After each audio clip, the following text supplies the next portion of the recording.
नमस्कार मैत्रिणींनो, life tips चॅनलमध्ये तुमचं खूप खूप मनापासून स्वागत। आजच्या व्हिडिओमध्ये आपण सिंधुताई सकपाळ यांचा एक छोटासा व्हिडिओ पाहणार आहोत। तर परवा पण एक व्हिडिओ टाकलेला आहे, तर ह्याचाच तो दुसरा पार्ट आहे।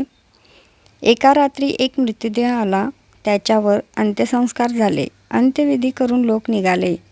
एखादा पैसा हातावर पडेल म्हणून माई त्यांच्या मागे चालू लागल्या। एकाला त्यांची दया आली, त्यांना थोडे पीठ आणि पैसे दिले। माईनी मडक्यात पीठ कालवले, भाकरी थापली आणि चितेवरच्या निकाऱ्यावर भाजली आणि पोटाची भूक शांत केली। पेटत्या चितेवर थापलेली भाकरी खाल्ली आणि चिंदी आयुष्यभर लेकरांसाठी जगली।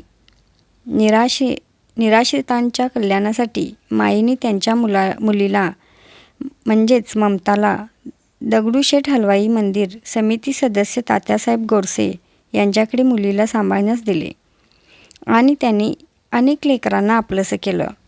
गेली 40 वर्षे त्या सामाजिक कार्य करत होत्या। आजवर सिंधुताईंना सुमारे 750 राष्ट्रीय आणि आंतरराष्ट्रीय पुरस्कारांनी गौरवण्यात आलं आहे। त्यांच्या संघर्षमयी जीवनावर आधारित मी सिंधुताई सकपाळ या चित्रपट देखील आलेला आहे। या चित्रपटाद्वारे सर्वांपर्यंत त्यांचा संघर्ष पोचला होता। अनाथ बालकांसह महिलांसाठी जागतिक पातळीवर काम करता यावे या हेतूने त्यांनी मदर ग्लोबल फाउंडेशन या संस्थेची धर्मादाय आयुक्तालयात नोंदणी केली। महाराष्ट्रात मोठं व्हायचं असेल तर त्यासाठी मरावं लागतं, त्यांचं हे वाक्य हे आजही अनेकांना आठवतं। वयाची 40 वर्ष माईंनी समाजासाठी दिलीत।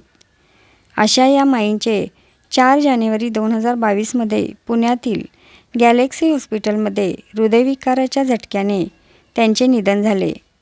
मृत्यूच्या 1 महिन्यापूर्वीच त्यांचे हर्नियाचे ऑपरेशन झाले होते।